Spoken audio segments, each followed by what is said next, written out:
Good evening, my Real News Media TV family. Welcome back to the channel for another news update for Friday, October 10, 2025. And in the news this evening, search ongoing for fisherman who went missing at the sea in Hanover. The Jamaica Defensive Force says efforts are ongoing in the search and rescue of a fisherman who went missing at the sea in Hanover. The JDF says Granville Reed departed the Lances Bay area for a fishing expedition in an area known locally as the Dolphins Bank on Friday, October 3, and was scheduled to return to mainland Jamaica by sundown on the same day. However, he has not been seen or heard from since. It says that since then, numerous search and rescue operations have been mounted by its Maritime, Air and Cyber Commands, along with the Marine Police and the members of the local fishing community to locate Reed, but to no avail. The United States Coast Guard District 7 has also helped in the effort. The search continues, with the JDF encouraging fishers and others to be vigilant and report any sign of the missing fisherman immediately.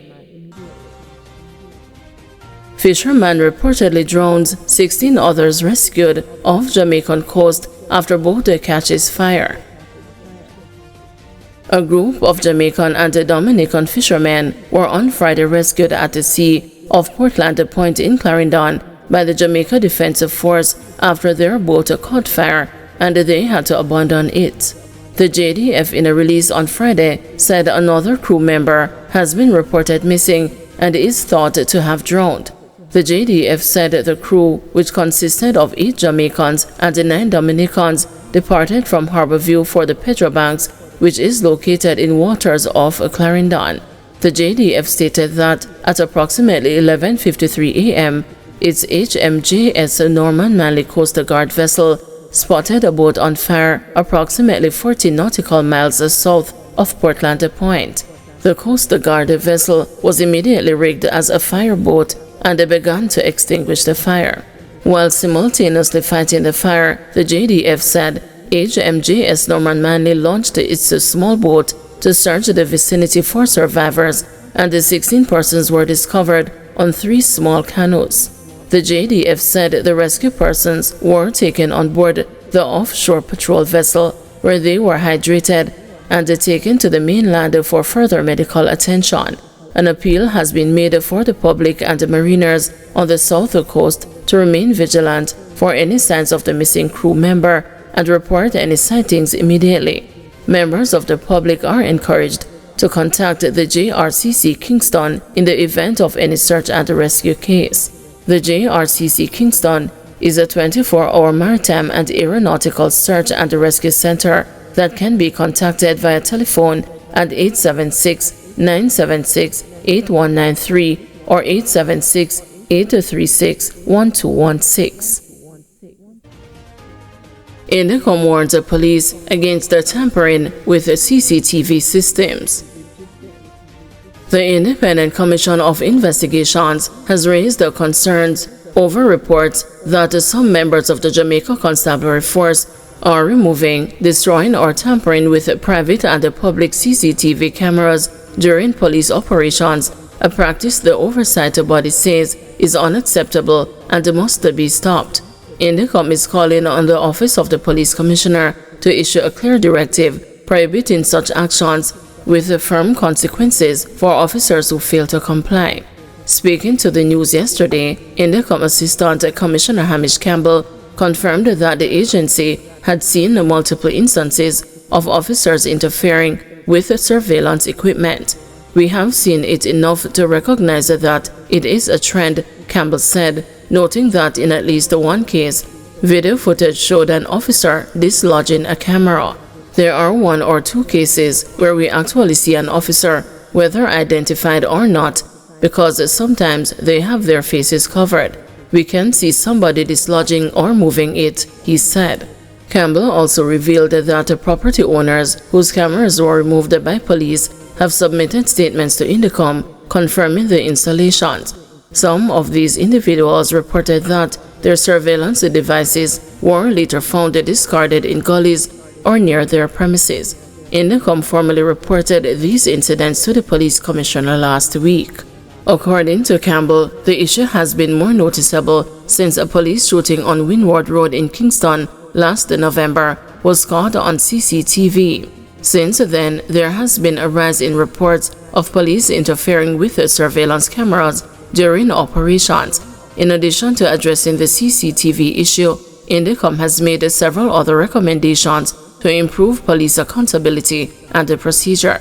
It has suggested that all recovered firearms be formally and correctly placed within a forensic recovery bag for transport and photography. It said the collection of firearms and placing them in informal packaging, wrappings, coverings or pockets should desist. Such equipment should be available on planned operations.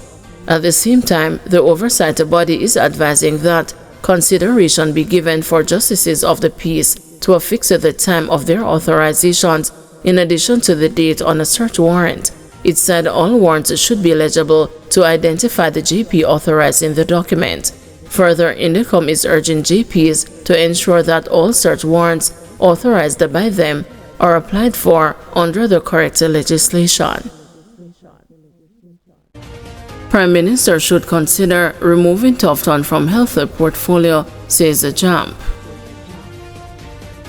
Watchdog group the Jamaica Accountability Meter Portal says a consideration should be given to removing Health Minister Dr. Christopher Tufton from his portfolio responsibility. This recommendation is in response to the conclusion of the Integrity Commission's investigation into the award of contracts by the Ministry to Market Me Consulting. The government contracts worth nearly $80 million were awarded to the consulting firm between January 2016 and December 2020 for the Jamaica Moves campaign. The IC report concluded that the use of direct contracting breached the Ministry of Finance guidelines, which limit this method to contracts valued below $1.5 million. While the IC investigation found no direct evidence that Health Minister Dr. Christopher Tufton participated in the award of contracts, it concluded that his introduction of Market Me and the friendship with its co-managing director, Lindsay McDonough, created a perceived conflict of interest.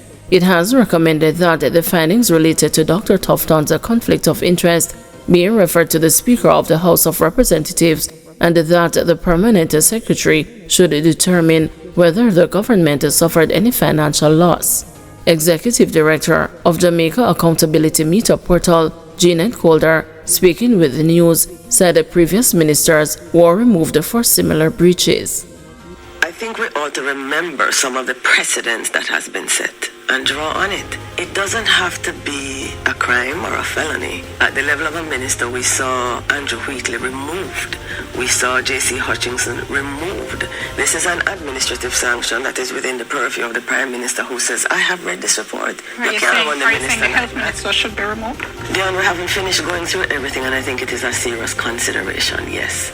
And I think it is a consideration when we look at, as I said, the precedents of what took place with the other ministers who were removed from their portfolio. And for some, I think Mr. Wheatley had been out for 5 years, J.C. Hutchinson, a little less. But it is similar concerns, and I think these actually are weightier. So yes, it is something that should be considered. Text Lane residents call for maintain the presence of security forces. Residents of Text Lane in Kingston are appealing for a return of the presence of members of the Jamaica Defense Force. This follows a Tuesday's drive-by shooting in the area that left 6 people, including 2 9-year-olds wounded. It's reported that about 8:50 p.m., a car drove up with several gunmen aboard. They opened fire at a group of people before escaping. A curfew was slapped on the Central Kingston Police Division and is due to expire at 6 p.m. Friday. The residents have been stressing that the previous presence of the security forces resulted in an extended period of calm. If a soldier was here, this would not occur. This wouldn't occur none at all because when a soldier hear law and order in place, people know say they enough to do certain things, so it wouldn't happen. I would sleep comfortable and everything. And even Mr. Francis was here, the policeman, was a good policeman doing his work, and then they move him and bring somebody else, so you mash up the place again, you understand? So the bigger authority them need to do something because when them put the good police them down there and them a work, they move them like them want the violence. Thank you everyone for watching. See you tomorrow morning at 6 a.m. for another news update.